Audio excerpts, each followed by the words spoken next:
Hi, I would just want to start by thanking Sierra for inviting me today.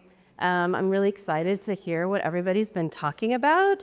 I have my super focused daily events, and I rarely know what's going on in our community, so I was really excited to hear that all this hard work is going on. I really appreciate that. My name is Tasha Farabee. I am a speech-language pathologist. I've been working in early intervention and early support for 24 years in a variety of different capacities through those years. And I've been at Watkins Center for Early Learning 10 years, and a year of that I was finishing grad school. And so early intervention is an area of that I'm deeply passionate about, and communication is really a big component of my whole existence as a human. So I'm happy to be here today talking about augmentative and alternative communication. You can go to the next slide. So I'll go, this is my plug for speech pathologists. I often get to places and people don't always know what we do, and that our scope of practice is huge. But because we're kind of quick on time, I'm just going to show you like a visual look at all the things. And we work through the lifespan. And then after grad school, we typically have areas that we specialize in. And I'm a pediatric speech pathologist. One of my areas of specialty is feeding and swallowing disorders. I also am certified as a lactation counselor, so I work with a lot of our medically fragile babies in the community. Another area of specialty I have is augmentative and alternative communication, which I wanted to share with you guys today. I'm going to next slide. I love that I can say this in a room and like every single person agrees with me. There's no argument here. Clearly communication, and so I was sitting here thinking, am I coming in with this broader lens, or is this a more focused lens than language access? But I really think it's about accessibility and communication, right?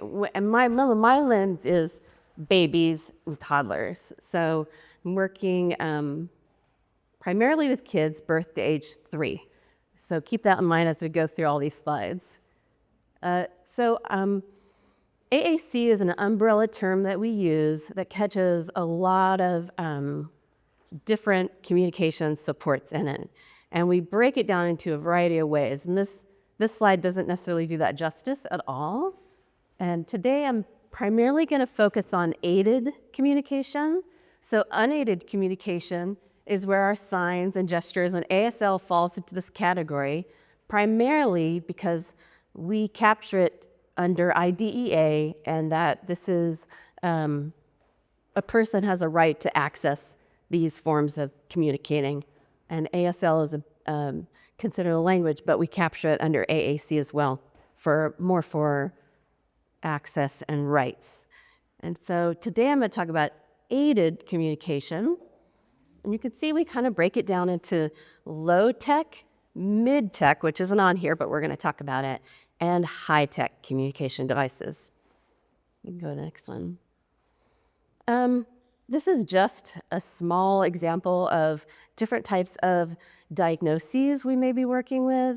Obviously, the person is not the diagnosis, but I do like to have people look at this list to look at, so throughout your lifespan, you may be supported by AAC in a variety of environments. Obviously, I'm talking about pediatrics, but let's say someone goes into the hospital with a stroke. A speech pathologist may come into your room and assess your cognitive abilities and bring in some AAC supports to help you communicate your needs in that environment. So when we're talking about AAC, you can see it can come and go through lifetimes, but it can also be someone's main form of communicating. So in my existence, I'm bringing devices or visual supports into homes with toddlers and babies under 3. And so you can imagine there's a lot of questions and there's a lot of I'm going to use a term on the slide, debunking of myths. People have a belief system that we should all be verbal speakers and using verbal language and spoken speech, and that is not true. People communicate in a variety of ways, and so having these conversations are really important. There are so many myths, I couldn't put them all up here. So I just want to focus on a few. There's this idea that a person needs prerequisite skills before they can access a speech-generating device, which I'll show you examples of what that is in a little bit. This is, of course, not true. There's no way to know if someone can use supports or a speech-generating device unless they're actually being taught how to use it and they have the opportunity to use those things. So we really try not to limit what someone has access to. 2, there used to be this idea that there was this hierarchy of how we introduced AAC. We sign with all of our babies, as you know, deaf babies and hearing babies. And there was this idea that we would introduce signs and we would introduce visual supports, communication boards, and then if they were ready, we would bring in a speech-generating device. And now the research shows us that there's no prerequisite to bringing in a speech-generating device. We should be offering all of those modalities from the get-go. The third one on there, this is a big one. Again, particularly when I'm walking into a household, parents really want their kids to use spoken speech and words to communicate. This is idea that people have about their children. And there are many people who aren't going to be verbal speech communicators. And there's a variety of reasons why they won't be, and they have the right to make that choice. But coming into infant environments and toddler environments, that's a really sensitive topic, obviously, to be having with parents. Our agency supports neurodiversity, and so there's a lot of discussions around neurodiversity and what that looks like in infants and toddlers. Okay, next one. Again, this is a slide about offering multiple modalities. So we're going to offer our early learners and our early communicators all of these supports. I would even say should be offering all of these supports to every kid through their education, and maybe even adults, but again, not my area of expertise. So, and this, when we break it down, look, we're looking at gestures, vocalizations, facial expressions, signs, letter boards, photos, social medias in here. All of these pieces are ways to support communication. And then for our early learners, we need to be offering all of those. Maybe not social media to toddlers, but you guys know what I mean. Someday, right? Okay, I have several videos because I feel like this is the best way to capture and to give examples of what this might look like. Some of these I pulled off of YouTube to give you examples. Eventually, I'll get into some of our babies from Watkins Center. So this is a great example of low tech. You'll see this woman has a communication board. It's actually a big vinyl board. It's huge. And she's giving an example how she might use AAC supports during a literacy project. I don't actually know the age that she's talking about here, but I don't know if that's really relevant because you could do this in any type of book learning or reading with preschoolers, even toddlers, any engaging with books. So thank you. Hi everyone, this is Gina from the Autism Helper. I am here to show you one-handed how you can use core boards with storytime books. These of course are with the Autism Helper because I love these two books. They're adapted books, and obviously I have a mega core board for us today. It's printed on a vinyl banner. I believe they got it made at Staples. This is our county core board that we use countywide. Of course, if a student has a dedicated device, they're using that as well. But all of our kids, if they have these in their classrooms, they know how to use them with other students. It doesn't matter if they have a language delay or not. Everyone knows how to use them, and it really creates a really cool classroom environment. But other than that, what I like to do with core boards, no matter what size they are, is I like to take the story and obviously read through it and figure out what core language I want to target. So for this book, I make a little post-it and I just talk about the words that I can highlight within the book. Of course, there's a ton that you can do, but these are the ones with this story, with this other group that I would want to target. So who, what, eat, my turn, and your turn, because obviously Sarah's made adapted pieces to go with this book. So that's when you can practice the my turn, your turn, come up and put the pieces, match them to the book. Obviously who, and then what did the old lady eat? And I love it because this core board has them on here. I also take some fabric tape, or if you have highlighter tape, washi, whatever you have, you can highlight the words that you want to target in your lesson. It just makes it easier for you to remember where it is and for your students as well to find it quickly on the board. But again, there's no rush when doing this. And I also love the Farmer Who's in the Tractor book, of course, by the lovely Sarah again on the Autism Helper. Again, I like to write out what target words I'm using. So in this book, it's who's in the tractor. And then you also get to talk about where in the tractor are they and who goes in the tractor. So I love this book for targeting who and where. And then also they talk about who is first in the tractor. So a great time to work on those numbers. And I also love working on the your turn,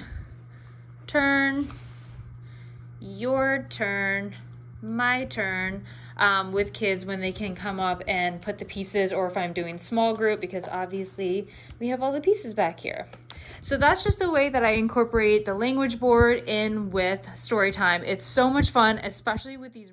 So that gives you an idea what low-tech AAC looks like. I love that that in their whole county, she said they use core boards and communication for every kid, and that you can hear her talking about how all the children are engaged in this communication. And this is an example of language learning, right? We're learning these tools in addition to a child's speech generating device, and this is how we're learning specific word finding skills, or even phrase building and pre-literacy skills, or literacy skills in this case.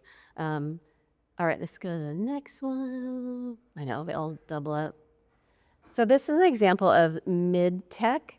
Mid-tech is typically where there is a device, but maybe not a computer-based device. So this is a device where the message is recorded. Some other examples of this, and I have one later, might be a single button message device, which you could press and just get activated your single word or a specific message that an individual might use. Here, let's watch this one. Guys, welcome to today's Tuesday Tech Tip from Basque. Today we are going to feature the kind of mid-level communication device, the Quick Talker. Here, it is very similar to our GoTalk devices that we have available in our lending library as well. It's a lightweight device, very portable, has a nice big handle on the side.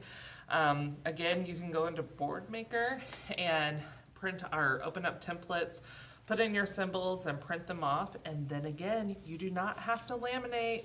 Look at this. They have a nice little laminated sheet in here that you just slide your paper full of symbols into your board.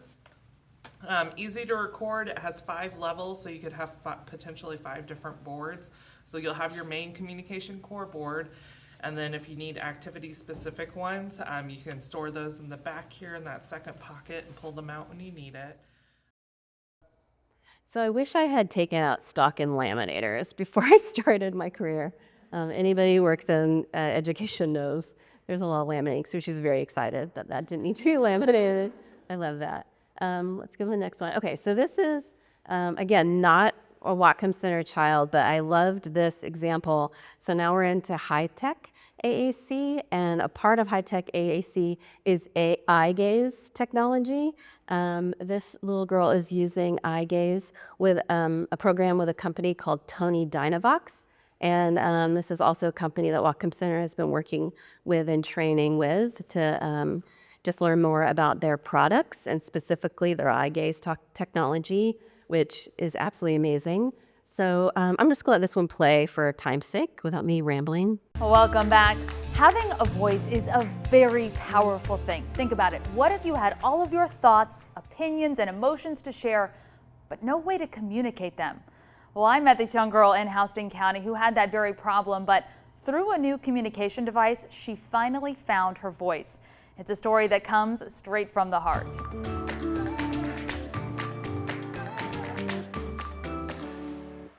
Loves to read. I want ice cup. Laugh, and play. By many standards, she's a typical 6-year-old girl. What now? But in many other ways, she's not. I talk with my Dynavox. Ariel has cerebral palsy, but for someone who is also diagnosed as nonverbal, she has a lot to say. That is question. That's a lot of questions. She uses an augmented and alternative communication, or AAC device. I point with my eyes. The device tracks Ariel's eye movement, allowing her to scroll through and select words and phrases. So many people, they don't even realize that it's her talking through the computer. I think a lot of people just think because they can't talk, they don't know what's going on around them. But her grandmother and daily caregiver, Faye Emerson, says that couldn't be further from the truth. An example is one day her therapist gave her a ball and she goes, "That's the earth." And it was a ball with the earth on it, a globe. And we would have never known that she knew that without the device. Emerson says it's taken a lot of work and patience since she got the device 2 years ago. Just like you do with a normal child that's learning to read and write and everything else, you have to constantly work with them. We keep her device in front of her all the time and we're constantly helping her. But she says it is all worth it knowing Ariel now has a voice of her own. What you thinking about? We were told that she was mentally challenged and that she has CP and this is her life. And they had no hope for her. And we didn't take that. 14, 15, 16. Because of the AAC device, Ariel can take regular ed classes at school, allowing her to build new skills and friendships. Hold my hands, friend. And that's exactly why her family wants to share Ariel's journey with others. Showing that they can have a normal life, as normal as it can be for them, but they can also be a part of the family. They can be an intricate part of the family. That $1 million smile she has, just another reason to never judge a book by its cover. Emerson says they were... The next slide. So I wanted to talk about what this looks like at Whatcom Center for Early Learning because people are often amazed that we're bringing communication devices into homes. My youngest so far has been 18 months.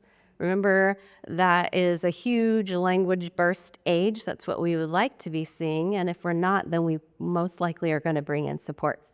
I should preface that by saying we are bringing in toddler and infant sign immediately when we come into a home, and we're often bringing in the low-tech AAC almost immediately into the home, and then speech-generating devices, depending on the scenario. And so just a reminder, we work birth to age 3, so we're really talking about our language learners.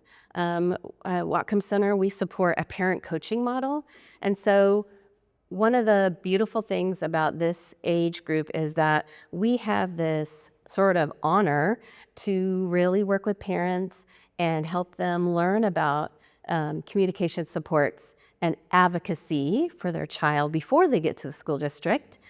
Historically, most of the time kids would get into the school district and maybe they would be exploring a speech generating device or AA supports, and that would come in later. And so our agency and other early intervention agencies have this great window to really be working with parents. So by the time they get to school, they're ready to advocate for what their child needs to be able to communicate in a variety of environments. And so the other, again, we work in natural environments. So we're going into people's homes, we're going into childcare settings, which is very challenging with an AAC device, but super fun. I might meet people in playgrounds. The other day I was at McDonald's where we were working on feeding therapy and communication and climbing up stuff. And so we're all over the community embedded. And I think that's a really powerful experience for parents and their caregivers. Okay, so, hold on. This is, I have permission to use all these videos from the parents and to use their first names. This is Thea. She recently turned 3. She has a diagnosis of Angelman syndrome. And so when a kid gets a diagnosis that usually is correlated with not being a speaker, we're going to definitely bring in all the supports, although we are doing all this earlier. That is a big motivator for us to start bringing in a speech-generating device. I know that she's going to need these supports as she gets into her preschool adventures, which she is currently in and loving. So this is her and her dad. Good job. Say bar.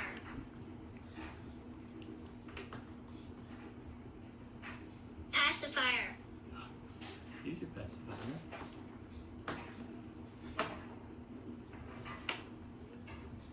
Pacifier. Yeah. Safe bottle. Good job. Pacifier.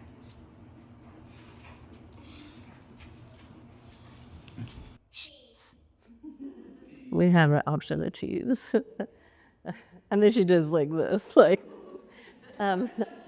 she's awesome. So I met her as an infant because I came in as a feeding therapist, and then stayed with her through her adventures and collaborated with all of our team of therapists.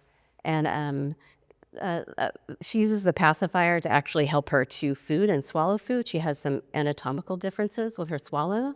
And I should also preface that this dad is a special education teacher, so this family was just ready for this experience. And she was as well. You saw a little bit of intentional use there and also some babbling. Kids are going to babble with any language that they're learning, spoken words, AAC. When they're learning ASL, they're going to babble. And so it's fun to watch kids exploring devices. That's often a topic of discussion we need to have with parents because it seems like it's a repetitive playing with the communication device when it's actually processing and learning the language. This is Thea again. So we set up multiple modalities for her. She needed some quick button responses. So this is an example of mid-tech, single button recorded opportunities. Her mom videotaped this for me. It's so fun.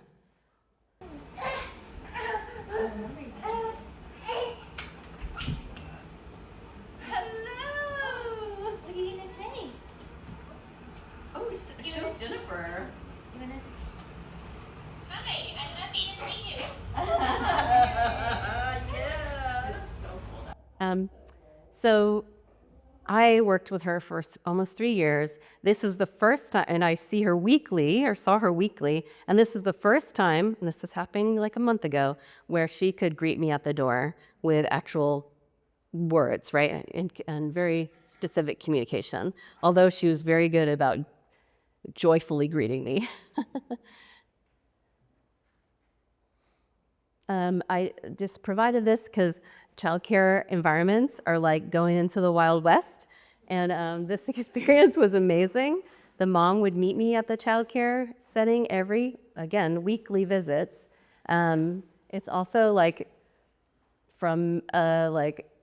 it's just a little chaos, so you'll hear all the chaos in the background. And this little guy, we started AAC at 18 months.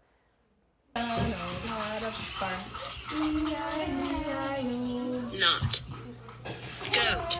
Are you all done? Goat. All done. You're all done? Okay. Duck. All done. You're all done?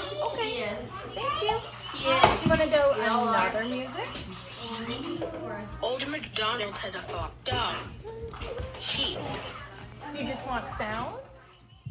So you saw him push her hand away. So many kids I work with will eventually push you off of the device. Ideally, they have their own, that's their device, that's their voice. We should stop touching it at some point. And speech pathologists or other support staff are usually working with a device on the side that has the exact same icon match and program match.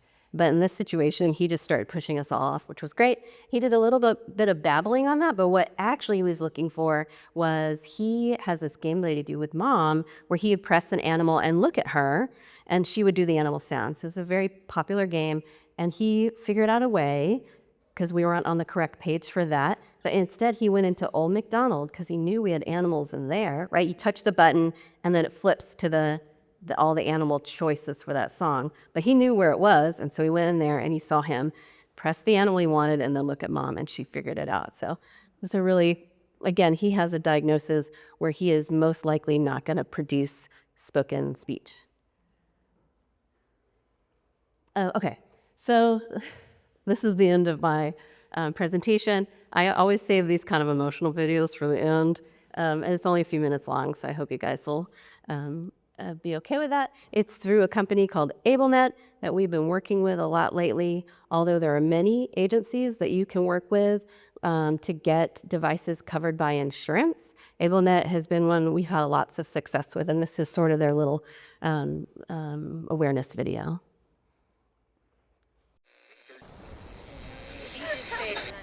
Can you hear me? 3, 2. We're standing by.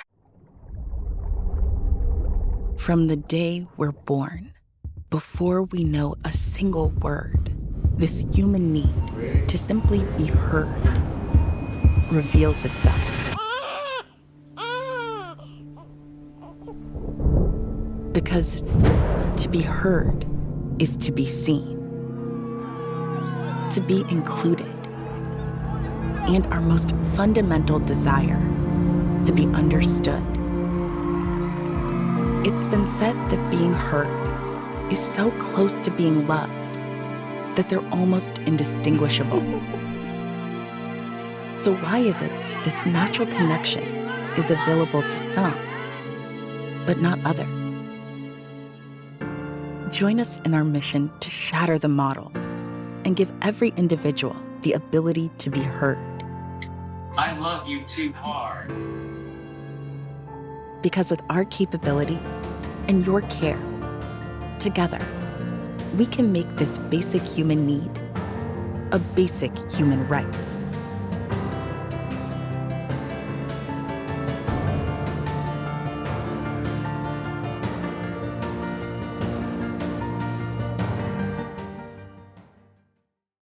That's it. Thank you so much.